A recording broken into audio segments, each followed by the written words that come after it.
صلوا على محمد وآل محمد. اللهم صل على Muhammad وآل محمد. اللهم صل على. We just read the Surah Yasin for Raza Hasnain. May you be blessed. أعوذ بالله من الشيطان الرجيم. بسم الله الرحمن الرحيم. ياسين والقرآن الحكيم إنك لمن المرسلين على صراط مستقيم تنزيلا العزيز الرحيم لتنذر قوما ما أنذر آباؤهم فهم غافلون لقد حق القول على أكثرهم فهم لا يؤمنون إنا جعلنا في أعناقهم أغلالا فهي إلى الأذقان فهم مقمحون وجعلنا من بين أيديهم سدا ومن خلفهم سدا فأغشيناهم فهم لا يبصرون وسواء عليهم أنذرتهم أم لم تنذرهم لا يؤمنون إنما تنذر من اتبع الذكر وخشي الرحمن بالغيب فبشره بمغفرة وأجر كريم إننا نحيي الموتى ونكتب ما قدموا وآثارهم وكل شيء أحصيناه في إمام مبين واضرب لهم مثلا أصحاب القرية إذ جاء المرسلون إذ أرسلنا إليهم اثنين فكذبوهما فعززنا بثالث فقالوا إنا عليكم مرسلون قالوا ما أنتم إلا بشر مثلنا وما أنزل الرحمن من شيء إن أنتم إلا تكذبون قالوا ربنا يعلم إن عليكم لمرسلون وما علينا إلا البلاغ المبين قالوا إنا تطيرنا بكم لئن لم تنتهوا لنرجمنكم وليمسنكم منا عذاب أليم قالوا طائركم معكم وإن ذكرتم بل أنتم قوما مسرفون وجاء من أقصى المدينة رجل يسعى قال يا قوم اتبعوا المرسلين اتبعوا من لا يسألكم أجرا وهم مهتدون وما لي لا أعبد الذي فطرني وإليه ترجعون أتخذ من دونه آلهة إن يرد الرحمن بضر لا تغني عني شفاعتهم شيئا ولا ينقذون إني إذا لفي ضلال مبين إني آمنت بربكم فاسمعون قيل ادخل الجنة قال يا ليت قومه يعلمون بما غفر لي ربي وجعلني من المكرمين وما أنزلنا على قومه من بعده من جند من السماء وما كنا منزلين إن كانت إلا صيحة واحدة فإذا هم خامدون يا حسرة على العباد ما يأتيهم من رسول إلا كانوا به يستهزئون ألم يروا كما أهلكنا قبلهم من القرون أنهم إليهم لا يرجعون وإن كل لما جميع لدينا محضرون وآية لهم الأرض الميتة وأحييناها وأخرجنا منها حبا فمنه يأكلون وجعلنا فيها جنات من نخيل وعنب وفجرنا فيها من العيون ليأكلوا من ثمره وما عملت أيديهم فلا يشكرون سبحان الذي خلق الأزواج كلها مما تنبت الأرض ومن أنفسهم ومما لا يعلمون وآية لهم الليل نسلخ منه النهار فإذا هم مظلمون والشمس تجري لمستقر لها ذلك تقدير العزيز العليم والقمر قدرناه منازل حتى ذاك الرجل القديم لا الشمس ينبغي لها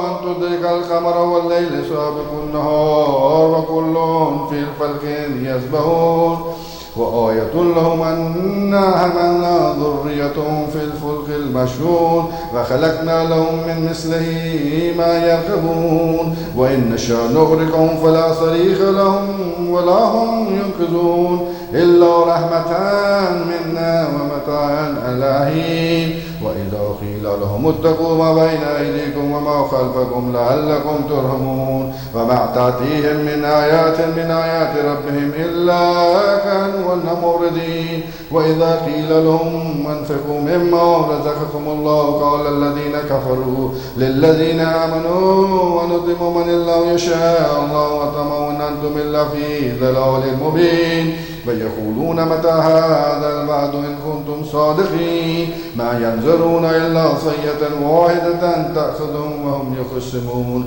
فلا يستطيعون توصية وإلى أهلهم يرجعون ونفخ في الصور فإذا هم من الأجداث إلى ربهم ينسلون قالوا يا ويلنا من بعثنا من مرقدنا هذا ما وعد الرحمن وصدق المرسلون إن كانت إلا صيحة واحدة فإذا هم جميع لدينا مهدرون فاليوم لا تظلم نفس شيئا ولا تجزون إلا ما كنتم تعملون إن أصحاب الجنة اليوم في شغل فاكهون هم وأزواجهم في زلال على الأرائك متكئون لهم فيها فاكهة ولهم ما يدعون سلام قولا من رب رحيم سلام قولا من رب رحيم سلام قولا من رب رحيم وامتازوا اليوم أيها المجرمون ألم أعهد إليكم يا بني آدم أن لا تعبدوا الشيطان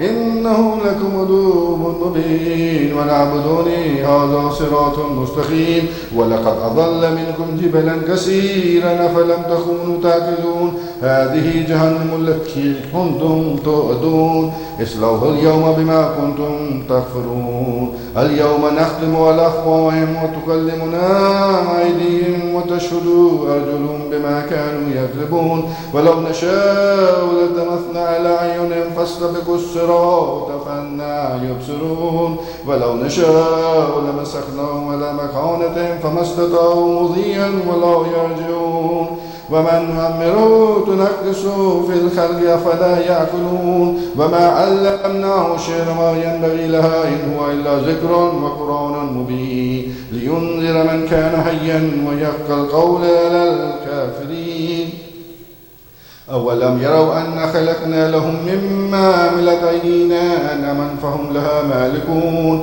وظللناها لهم فمنها ركوبهم ومنها يأكلون ولهم فيها منافع ومشارب أفلا يشكرون واتخذوا من دون الله آلهة لعلهم ينصرون لا يستطيعون نصرهم وهم لهم جند محضرون فلا يحزنك قولهم إنا نعلم ما يسرون وما يعلنون أفلم يرى الإنسان خلقناه من نطفة فإذا هو خصيم مبين وضرب لنا مثلا ونسي خلقه قال من يحيي العظام وهو رميم قل يحيي الذي ينشأ أول مرة وهو بكل خلق عليم الذي جعل لكم من الشجر الأخضر نارا فإذا أنتم منه توقدون أوليس الذي خلق السماوات والأرض بقادر أن يخلق مثلهم بلى وهو الخلاق العليم